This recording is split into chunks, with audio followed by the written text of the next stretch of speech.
Assalamualaikum warahmatullahi wabarakatuh. Perkenalkan, nama saya Diran, Universitas Mercubuana, Fakultas Teknik, yaitu Teknik Industri. Pada kesempatan hari ini, saya ingin mempresentasikan tentang penerapan konsep ekonomi makro oleh perusahaan dalam industri. Latar belakangnya, ekonomi makro adalah cabang ilmu ekonomi yang khusus mempelajari cara bekerja atau mekanisme perekonomian sebagai suatu keseluruhan yang berkaitan dengan efisiensi penggunaan faktor produksi yang tersedia agar tercipta kemakmuran masyarakat yang maksimal.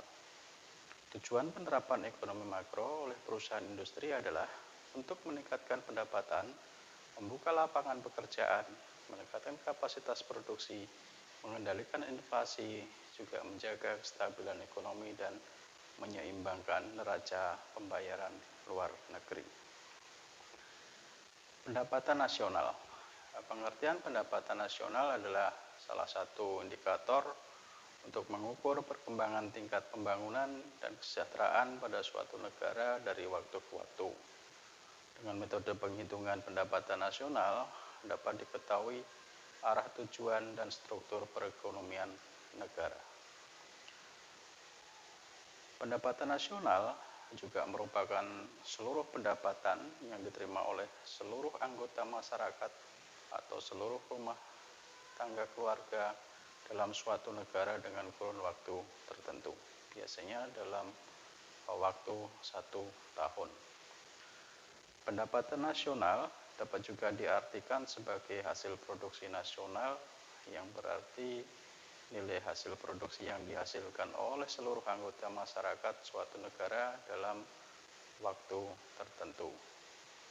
Kemudian manfaat dari penghitungan pendapatan nasional yaitu membantu dan mengetahui kerugian yang dihasilkan oleh suatu negara, membantu dan mengetahui pengeluaran yang dilakukan oleh suatu negara, tingkat pertumbuhan ekonomi suatu negara, membantu dan menganalisa seberapa besar kontribusi dari sektor bisnis terhadap pendapatan nasional. Sebagai acuan dalam analisa ekonomi, juga sebagai pembanding pertumbuhan ekonomi suatu negara dengan negara lain.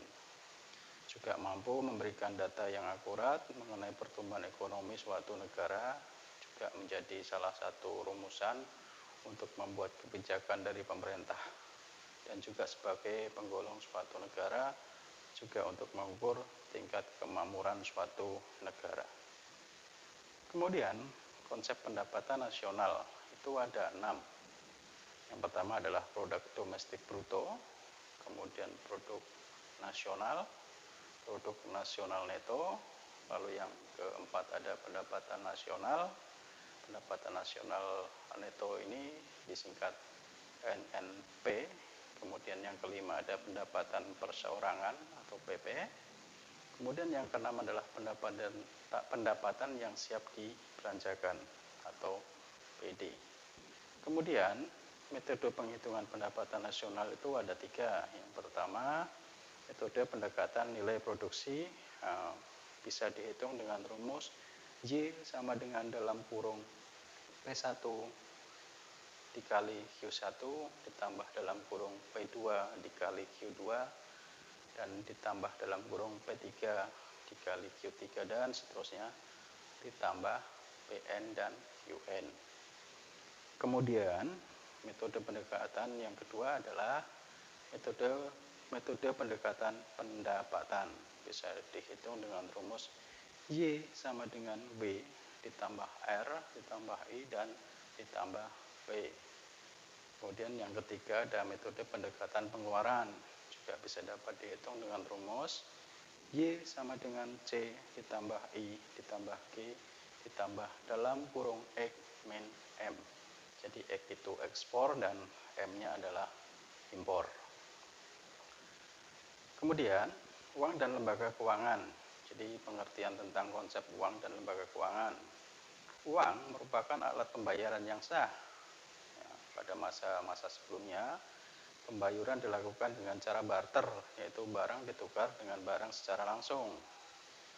Lembaga keuangan dalam dunia keuangan bertindak selaku lembaga yang menyediakan jasa keuangan bagi nasabah, di mana pada umumnya lembaga ini diatur oleh regulasi keuangan dari pemerintah. Kemudian secara uang, nah, pada zaman dahulu jual beli itu dilakukan dengan sistem barter. Barter adalah perdagangan yang dilakukan dengan cara tukar-menukar barang. Setelah barter, orang mulai menggunakan alat pembayaran yang telah disepakati. Sebelum menggunakan uang, orang menggunakan barang tertentu sebagai pembayaran, misalnya kulit kerang, mutiara, batu permata, tembaga, emas, perak, manik-manik, dan lain sebagainya. Jadi pada zaman modern saat ini, uang juga digunakan sebagai alat pembayaran. Dengan menggunakan uang, manusia berusaha memenuhi kebutuhannya. Kemudian jenis-jenis uang. Jenis-jenis uang itu ada dua. Yang pertama adalah uang kartal.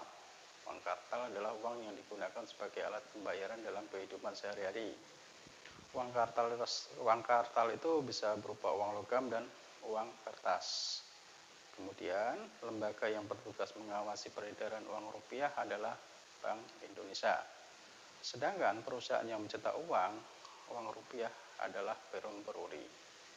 Jadi mata uang di negara kita adalah rupiah. Yang kedua, uang kiral. Uang kiral adalah surat berharga yang dapat diuangkan di bank atau di kantor pos. Contoh uang kiral itu ada cek, biru pos, whistle, dan surat berharga lainnya. Uang kiral biasanya digunakan untuk transaksi dengan nilai uang yang sangat besar.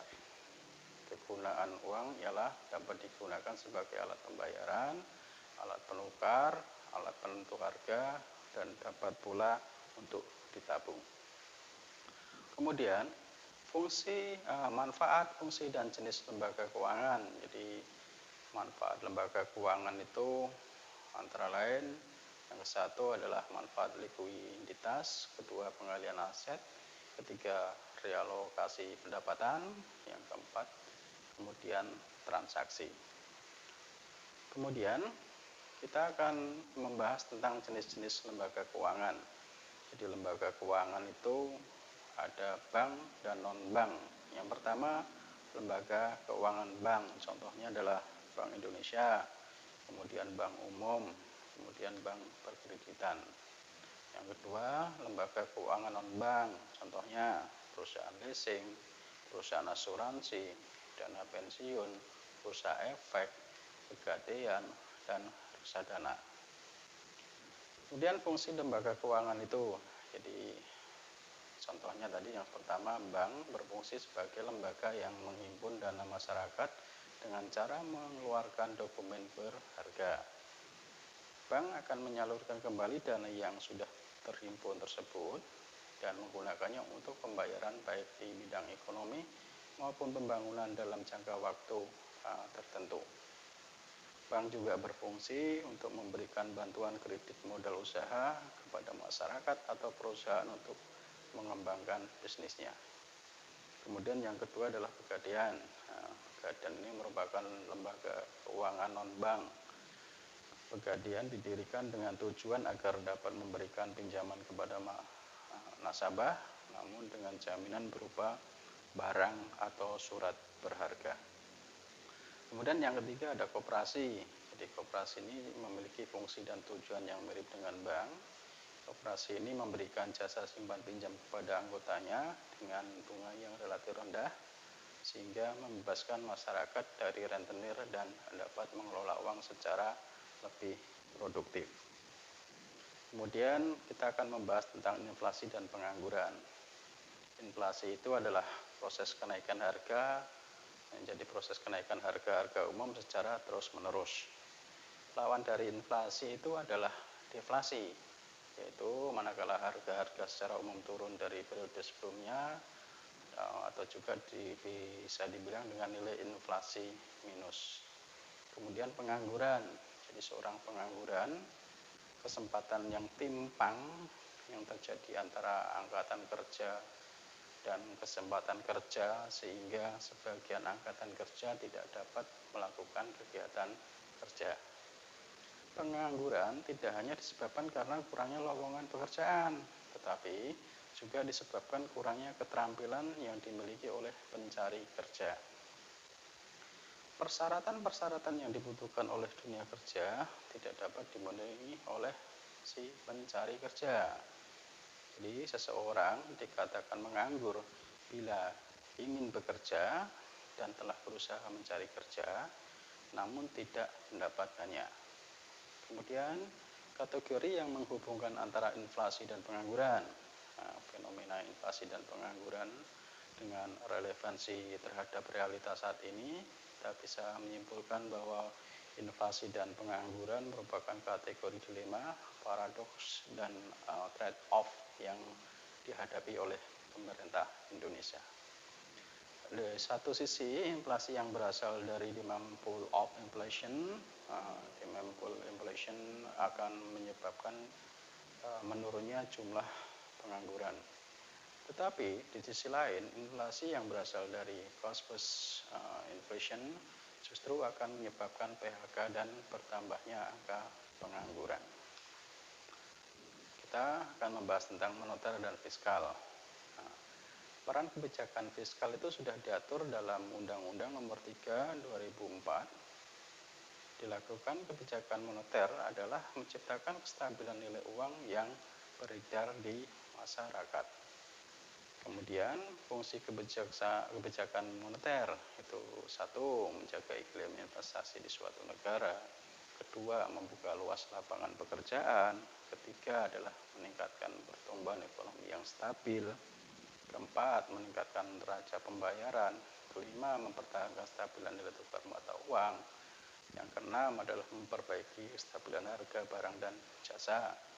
Yang ketujuh adalah menurunkan laju inflasi.